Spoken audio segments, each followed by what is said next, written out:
Hi, it's Mike. What we're going to do today is we're going to learn how to make log furniture. I'm going to show you guys how to make the tenon and the mortise for the parts here. And we're going to take this log, we're going to take this draw knife and just kind of clean it up. We're going to show you how it looks just to make the skin like this show. And it looks like it's stained or something. What you can do is if you want this skin off and you want it real white like this, we just go down further. I just thought this is kind of unique. It's got the two-tone. So I don't know, I'm gonna maybe do this one the same way as I did this. So okay, let's start drawing this and clean up this end and we'll see what it looks like.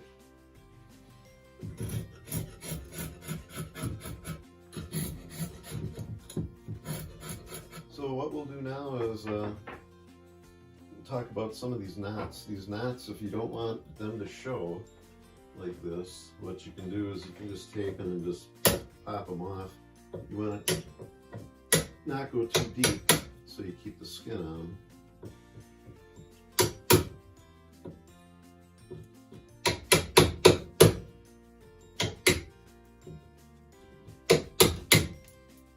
And then we'll keep going.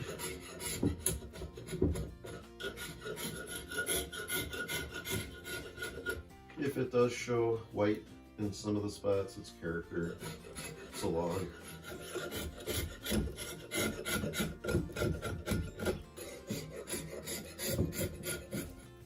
We'll turn it.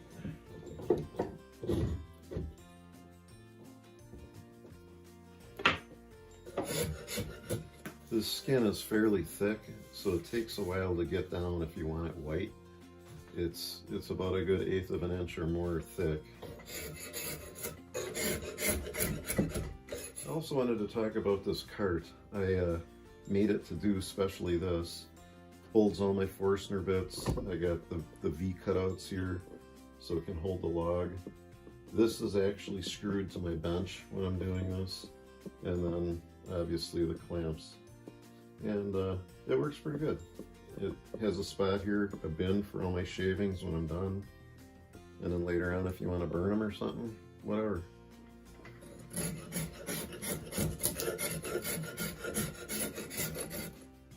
Okay, we're almost to the point where I can put on the tenon maker here. Got some very nice sharp blades. And it should spin on fairly good. If it doesn't, we just take these ends down a little bit with the draw knife, and that'll help it kind of grip on there better. We'll see how it goes. Okay, I put the tenon cutter on my 1/2-inch drill, and when you use a drill with one of these, it has to have plenty of power to turn this thing. So now that I have this kind of down where I want to, let's make the tenon.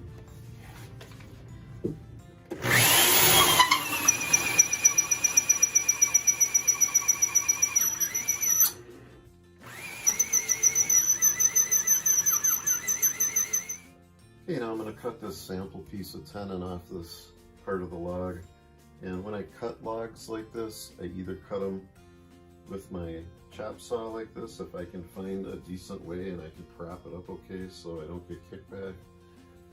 And then I use my clamp here that's attached to the saw to kind of keep it in place. If it's too bad and bent up where I can't do it on here, I'll use my reciprocating saw with a wood blade, and I'll show you that a little later.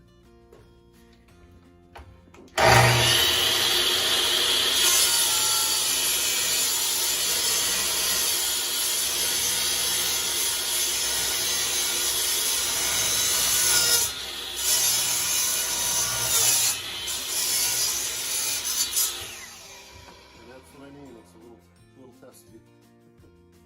Okay, I cut this sample piece off that I'm using to do this with today, and I'm going to determine kind of where I want to put this, like as if I was putting it in here or something. So we'll just say here. Just make a reference line there. And then what I'll do is I set up a Forstner bit with a 1.5-inch diameter that will match this hopefully perfectly. Should.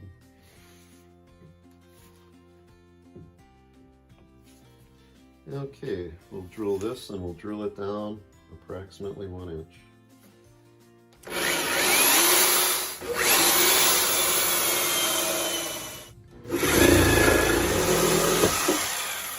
So yeah, you got your 2 pieces, and this is fairly snug. You get some glue in there. What I used to do is I'd use Gorilla Glue that was expandable. It can be a little messy, so you really got to not use a lot. Or you can just use regular glue. Lots of glue. And unless you're going to have this outside, then you got to use waterproof glue. But as you can see, they fit together fine. If they didn't fit together fine and there was a little slop and you still wanted to use the piece, the only other thing you could do is drill a fine hole to meet the tenon through the wood, through the log, and you'd use a screw, like a finishing screw, something with a very small head, like a nail head almost, and that would be driven through to suck these together tight. But this is a fairly decent fit once you get glue on it and clamp it up, and you should be good to go. The only things you really need to do this are, obviously you need the tenon cutter, which are a little pricey. You can find these for usually around $100 or ish less, depending upon what brand and what the sizes are. You need some good Forstner bits that have the teeth that'll help suck it down. What I should have done is, just for log stuff, you can get Forstner bits that have screw ends, like a threaded screw with the jagged teeth, and they really bite. So that's pretty much it. A little hard on the body doing this, tough on the hands and everything.